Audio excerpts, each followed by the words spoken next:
बच्चों, let's read the question. The question says, match the following columns. Column 1, respiratory disorders, and in column 2 we have features.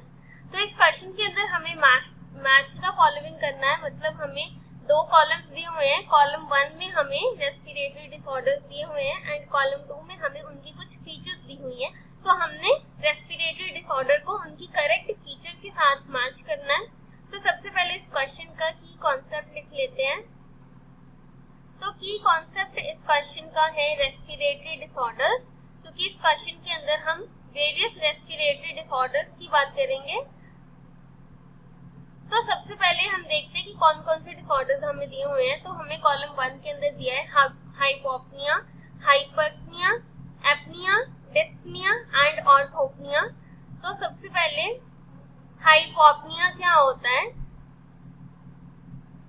हाइपोपनिया, तो इसका क्या मतलब होता है? इसका मतलब होता है कि जब ब्रीदिंग स्लो हो जाती है तो उसे बोलते हैं हाइपोपनिया. सो हम लिख सकते हैं when we have slow breathing,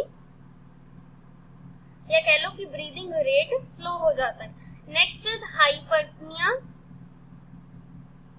तो स्लो ब्रीदिंग होता है हाइपोपनिया. तो हाइपरटनिया क्या होता है? रैपिड ब्रीदिंग, जब ब्रीदिंग जो है वो नॉर्मल से भी तेज होना स्टार्ट होता है, या कह लो कि ब्रीदिंग रेट जो है वो इंक्रीज हो जाए, तो वो होता है हाइपरटनिया. अब एपनिया क्या होता है? एपनिया का मतलब है कि ब्रीदिंग ही नहीं हो रही, मतलब ब्रीदिंग बिल्कुल रुक गई है. So there is no breathing, ये कंडीशन होती है एपनिया की. Next is dyspnoea. अब डिस्पनिया वो कंडीशन है जिसके अंदर ब्रीदिंग जो है वो पेनफुल होती है या फिर शॉर्टनेस ऑफ ब्रीथ होती है. तो हम कह सकते हैं पेनफुल ब्रीद होती है, पेनफुल ब्रीदिंग. तो ये कंडीशन होती है डिस्पनिया की, जब पेनफुल ब्रीदिंग होती है या फिर हम कहते हैं कि शॉर्टनेस ऑफ ब्रीथ हो रही है. लास्ट है हमारे पास ऑर्थोपनिया. तो ये वो कंडीशन होती है जब लेटते टाइम ब्रीदिंग में डिफिकल्टी होती है. So difficulty in breathing while lying down. तो इसमें लेटते टाइम ब्रीदिंग के अंदर डिफिकल्टी होती है, लेकिन जब उठते हैं तो उस टाइम पे ब्रीदिंग नॉर्मल रहती है.